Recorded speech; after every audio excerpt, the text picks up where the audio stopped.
ओम श्री साई नाथाय नमः।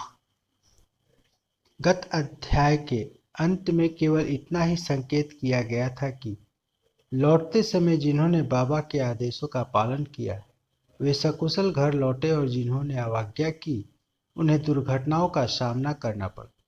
इस अध्याय में यह कथन अन्य कई पुष्टिकारक घटनाओं और अन्य विषयों के साथ विस्तार पूर्वक समझाया जाएगा। शिरडी यात्रा की विशेषता।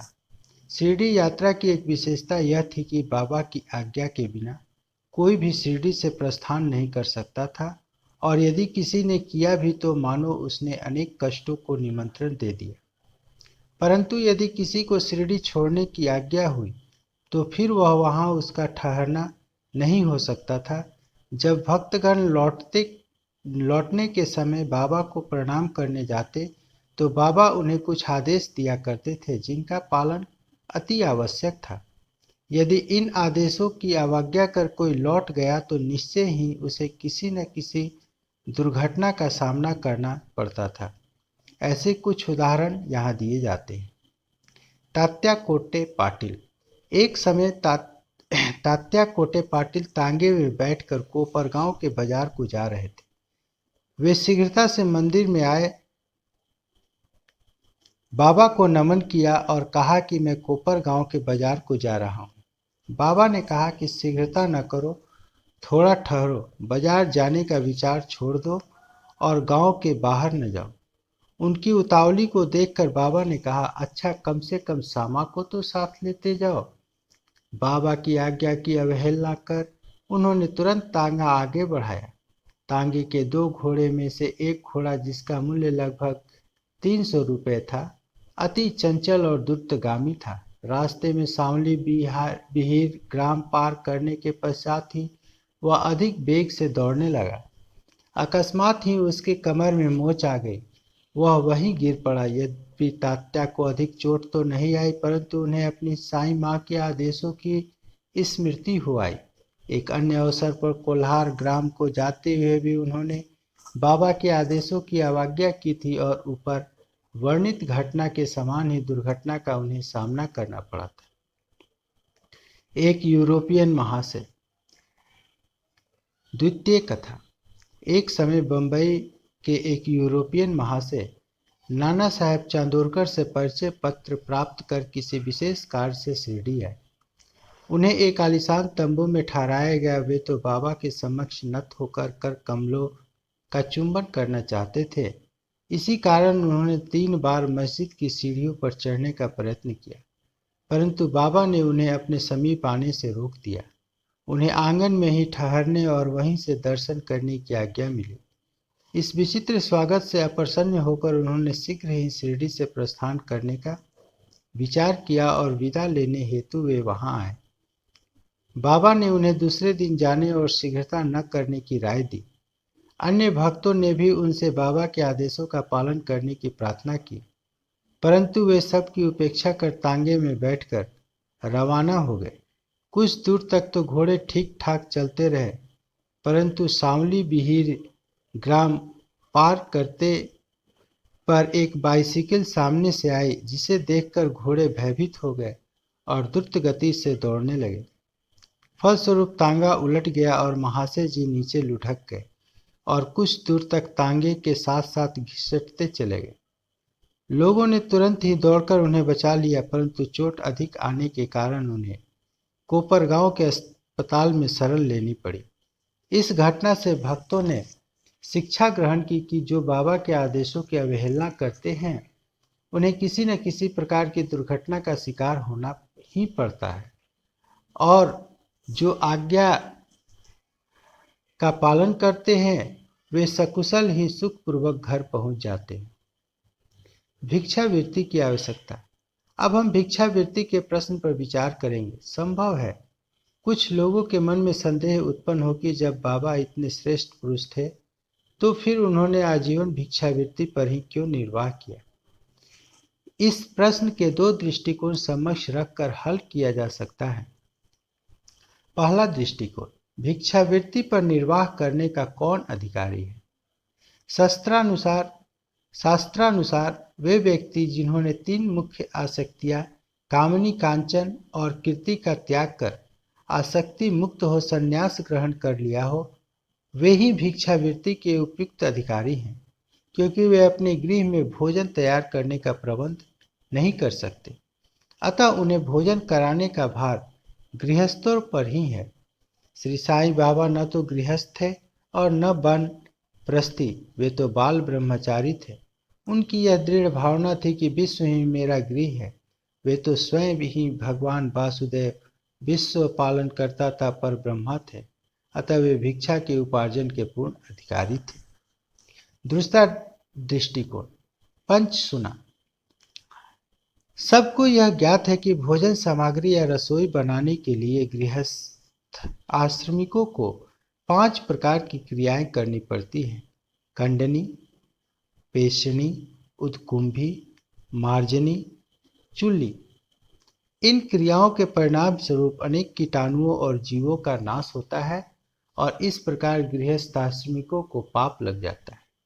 इन पापों के प्रायश्चित स्वरूप शास्त्रों ने 5 प्रकार के यज्ञ करने की आज्ञा दी है। अर्थात पहला, ब्रह्म यज्ञ, अर्थात वेदाध्ययन, ब्रह्मा को अर्पण करना या वेद का अध्ययन करना।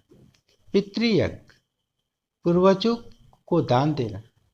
देवयोग, देवताओं को बलि देना। भूत यज्ञ, प्राणियों को दान। मनुष्य यज्ञ, मनुष्यों को दान। यदि ये कर्म विधि पूर्वक शास्त्रानुसार किए जाए तो चित्त शुद्ध होकर ज्ञान और आत्मानुभूति की प्राप्ति सुलभ हो जाती है। बाबा द्वार द्वार पर जाकर गृहस्थाश्रमिकों को इस पवित्र कर्तव्य की स्मृति दिलाते रहते थे और वे लोग अत्यंत भाग्यशाली थे जिन्हें घर बैठे ही बाबा से शिक्षा ग्रहण करने का अवसर मिल जाता था। भक्तों के अनुभव। अब हम अन्य मनोरंजन विषयों का वर्णन करते हैं। भगवान कृष्ण ने गीता में कहा है, जो मुझे भक्ति पूर्वक केवल एक पत्र, फूल, फल या जल भी अर्पण करता है तो मैं उस शुद्ध अंतःकरण वाले भक्त के द्वारा अर्पित की गई वस्तु को सहर्ष स्वीकार कर लेता हूँ। यदि भक्त सचमुच में श्री साईं बाबा को कुछ भेंट देना चाहता था और बाद में उसे अर्पण करने की विस्मृति भी हो गई तो बाबा उसे या उसके मित्र द्वारा उस भेंट की स्मृति कराते और भेंट देने के लिए कहते तथा भेंट प्राप्त कर उससे आशीष देते। नीचे कुछ ऐसी ही घटनाओं का वर्णन किया जा सकता है। तर्कखंड कुटुंब, पिता और पुत्र।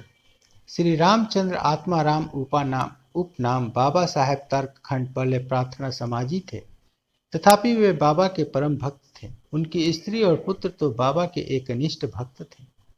एक बार उन्होंने ऐसा निश्चय किया कि पुत्र व उसकी मां ग्रीष्मकालीन छुट्टियां शिरडी में ही व्यतीत करें, परंतु पुत्र बांद्रा छोड़ने को सहमत न हुआ। उसे भय था कि बाबा का पूजन घर में विधि पूर्वक न हो सकेगा, क्योंकि पिताजी प्रार्थना समाजी हैं और संभव है कि श्री साईं बाबा के पूजन आदि का उचित ध्यान न रख सके। परंतु पिता के आश्वासन देने पर कि पूजन यथाविधि होती रहेगी, माँ और पुत्र ने एक शुक्रवार की रात्रि में शिरडी को प्रस्थान कर दिया। दूसरे दिन शनिवार को श्रीमान तर्कखंड ब्रह्म मुहूर्त में उठे और स्नानादि कर पूजन प्रारंभ करने के पूर्व बाबा के समक्ष साष्टांग दंडवत करके बोले, हे बाबा, मैं ठीक वैसा ही आपका पूजन करता रहूँगा जैसे कि मेरा पुत्र करता रहा है, परंतु कृपया कर इसे शारीरिक परिश्रम तक ही सीमित न रखना। ऐसा कहकर उन्होंने पूजन आरंभ किया और मिश्री का नैवेद्य अर्पित किया, जो दोपहर के भोजन के समय प्रसाद के रूप में वितरित कर दिया गया। उस दिन की संध्या तथा अगला दिन इतवार भी निर्विघ्न व्यतीत हो गया। सोमवार को उन्हें ऑफिस जाना था, परंतु वह दिन भी निर्विघ्न निकल गया। श्री तर्कखंड ने इस प्रकार अपने जीवन में कभी पूजन न की थी। उनके हृदय में अति संतोष हुआ कि पुत्र को दिए गए वचनानुसार पूजन यथा कर्म संतोष पूर्वक चल रही है। अगले दिन मंगलवार को सदैव की भांति उन्होंने पूजा की और ऑफिस को चले गए। दोपहर के घर लौटने पर जब वे भोजन को बैठे तो थाली में प्रसाद न देखकर उन्होंने अपने रसोइयों से इस संबंध में प्रश्न किया। उसने बतलाया कि आज विस्मृति वर्ष वे नैवेद्य अर्पण करना भूल गए हैं। यह सुनकर वे तुरंत अपने आसन से उठे और बाबा को दंडवत कर क्षमा याचना करने लगे तथा बाबा से उचित पथ प्रदर्शन न करने तथा पूजन के केवल शारीरिक परिश्रम तक ही सीमित रखने के लिए उलाहना देने लगे। उन्होंने संपूर्ण घटना का विवरण अपने पुत्र को पत्र द्वारा सूचित किया और उससे प्रार्थना की कि वह पत्र बाबा के श्री चरणों पर रखकर उनसे कहना कि वे इस अपराध के लिए क्षमा प्रार्थी हैं। यह घटना बांद्रा में लगभग दोपहर को हुई थी और उसी समय शिरडी में जब दोपहर की आरती प्रारंभ होने वाली थी कि बाबा ने श्रीमती तर्कखंड से कहा, माँ, मैं कुछ भोजन पाने के विचार से तुम्हारे घर बांद्रा गया था। द्वार में ताला लगा देखकर भी मैंने किसी प्रकार गृह में प्रवेश किया, परंतु वहां देखा कि भाव मेरे लिए कुछ भी खाने को नहीं रख गए हैं। अतः मैं भूखा ही लौट आया हूँ। किसी को भी बाबा के वचनों का अभिप्राय समझ में नहीं आया, परंतु उनका पुत्र जो समीप ही खड़ा था सब कुछ समझ गया कि बांद्रा में पूजन में कुछ तो त्रुटि हो गई है। इसलिए वह बाबा से लौटने की अनुमति मांगने लगा, परंतु बाबा ने आज्ञा न दी और वहीं पूजन करने का आदेश दिया। उनके पुत्र ने शिरडी में जो कुछ हुआ उसे पत्र में लिखकर पिता को भेज दिया और भविष्य में पूजन में सावधानी बरतने के लिए विनती की। दोनों पत्र डाक द्वारा दूसरे दिन दोनों पक्षों को मिले। क्या यह घटना आश्चर्यपूर्ण नहीं है? निश्चित है। श्रीमती तर्कखंड। एक समय श्रीमती तर्कखंड ने 3 वस्तुएं अर्थात भरित काचार्या और पेड़ा बाबा के लिए भेजी। बाबा ने उन्हें किस प्रकार स्वीकार किया इसे अब देखेंगे। बांद्रा के श्री रघुवीर भास्कर पुरंदरे बाबा के परम भक्त थे। एक समय वे शिरडी को जा रहे थे। श्रीमती तर्कखंड ने श्रीमती पुरंदरे को 2 बैंगन दिए और उनसे प्रार्थना की कि शिरडी पहुंचने पर वे एक बैंगन का भुर्ता और दूसरे का काचरिया बनाकर बाबा को भेंट कर दे। शिरडी पहुंचने पर श्रीमती पुरंदरे भुर्ता लेकर मस्जिद गई। बाबा उसी समय भोजन को बैठे थे। बाबा को वह भुर्ता बड़ा स्वादिष्ट प्रतीत हुआ, इस कारण उन्होंने थोड़ा थोड़ा सभी को वितरित किया। इसके पश्चात ही बाबा ने काचार्या लाने को कहा। राधा कृष्ण माई के पास संदेश भेजा गया कि बाबा काचार्या मांग रहे हैं। वे बड़े असमंजस में पड़ गई कि अब क्या करना चाहिए। बैगन की तो अभी ऋतु भी नहीं है। अब समस्या उत्पन्न हुई कि बैगन किस प्रकार उपलब्ध हो। जब इस बात का पता लगाया गया कि भुर्ता लाया कौन था, तब ज्ञात हुआ कि बैगन श्रीमती पुरंदरे लाई थी तथा उन्हें ही काचार्या बनाने का कार्य सौंपा गया था। अब प्रत्येक को बाबा की इस पूछताछ का अभिप्राय विदित हो गया और सबको बाबा की सर्वज्ञता पर महान आश्चर्य हुआ। दिसंबर सन 1915 में श्री गोविंद बालकराम मानकर शिरडी जाकर वहां अपने पिता की अंत्येष्टि क्रिया करना चाहते थे। प्रस्थान करने से पूर्व वे श्रीमती तर्कखंड से मिलने आए।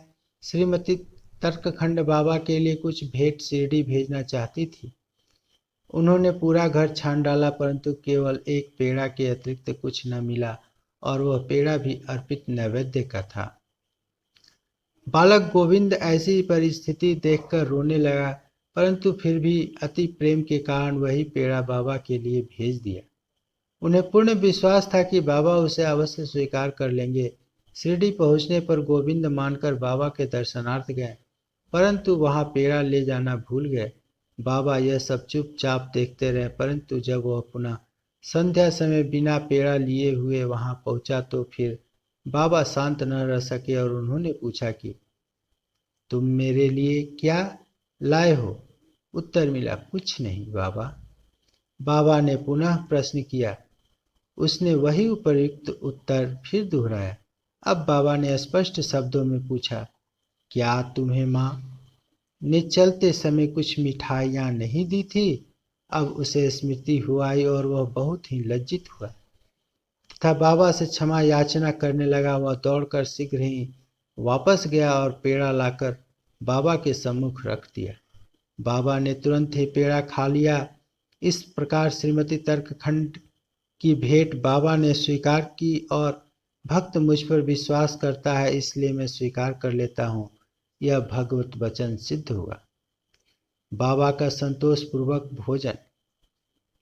एक समय श्रीमती तर्कखंड शिरडी आई हुई थी। दोपहर का भोजन प्राय तैयार हो चुका था और थालियां परोसी ही जा रही थी कि उसी समय वहां एक भूखा कुत्ता आया और भौंकने लगा। श्रीमती तर्कखंड तुरंत उठी और उन्होंने रोटी का एक टुकड़ा कुत्ते को डाल दिया।